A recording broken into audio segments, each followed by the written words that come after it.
Jeremiah 38.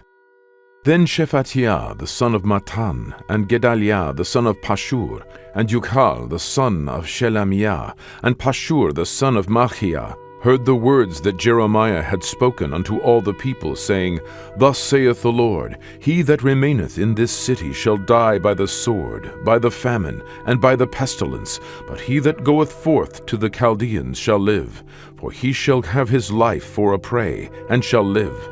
Thus saith the Lord, This city shall surely be given into the hand of the king of Babylon's army, which shall take it.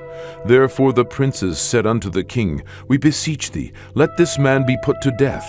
For thus he weakeneth the hands of the men of war that remain in this city, and the hands of all the people, in speaking such words unto them. For this man seeketh not the welfare of this people, but the hurt.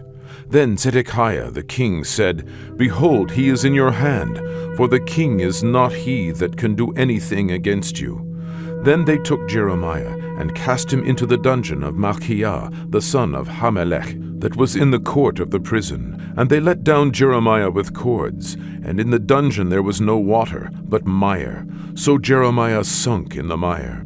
Now when Ebedmelech the Ethiopian, one of the eunuchs which was in the king's house, heard that they had put Jeremiah in the dungeon, the king then sitting in the gate of Benjamin, Ebedmelech went forth out of the king's house, and spake to the king, saying, My lord the king, these men have done evil in all that they have done to Jeremiah the prophet, whom they have cast into the dungeon, and he is like to die for hunger in the place where he is, for there is no more bread in the city.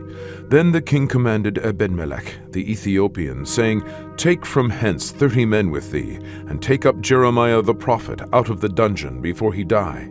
So Ebedmelech took the men with him, and went into the house of the king under the treasury, and took thence old cast clouts and old rotten rags, and let them down by cords into the dungeon to Jeremiah.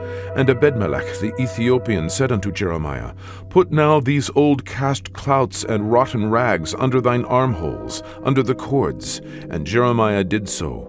So they drew up Jeremiah with cords, and took him up out of the dungeon, and Jeremiah remained in the court of the prison.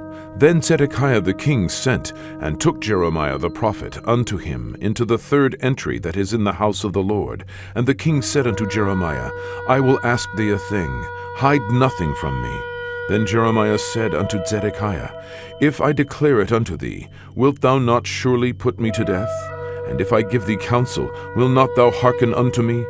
So Zedekiah the king sware secretly unto Jeremiah, saying, As the Lord liveth, that made us this soul, I will not put thee to death, neither will I give thee into the hand of these men that seek thy life. Then said Jeremiah unto Zedekiah, Thus saith the Lord, the God of hosts, the God of Israel, If thou wilt assuredly go forth unto the king of Babylon's princes, then thy soul shall live, and this city shall not be burned with fire, and thou shalt live, and thine house. But if thou wilt not go forth to the king of Babylon's princes, then shall this city be given into the hand of the Chaldeans, and they shall burn it with fire, and thou shalt not escape out of their hand. And Zedekiah the king said unto Jeremiah, I am afraid of the Jews that are fallen to the Chaldeans, lest they deliver me into their hand, and they mock me. But Jeremiah said, They shall not deliver thee.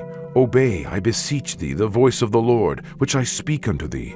So it shall be well unto thee, and thy soul shall live.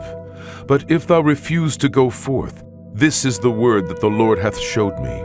And behold, all the women that are left in the king of Judah's house shall be brought forth to the king of Babylon's princes, and those women shall say, Thy friends have set thee on, and have prevailed against thee. Thy feet are sunk in the mire, and they are turned away back. So they shall bring out all thy wives and thy children to the Chaldeans, and thou shalt not escape out of their hand, but shall be taken by the hand of the king of Babylon, and thou shalt cause this city to be burned with fire. Then said Zedekiah unto Jeremiah, Let no man know of these words, and thou shalt not die. But if the princes hear that I have talked with thee, and they come unto thee, and say unto thee, Declare unto us now what thou hast said unto the king, hide it not from us, and we will not put thee to death. Also what the king said unto thee. Then thou shalt say unto them, I presented my supplication before the king, that he would not cause me to return to Jonathan's house, to die there. Then came all the princes unto Jeremiah, and asked him, and he told them according to all these words that the king had commanded. So they left off speaking with him, for the matter was not perceived. So Jeremiah abode in the court of the prison until the day that Jerusalem was taken, and he was there when Jerusalem was taken.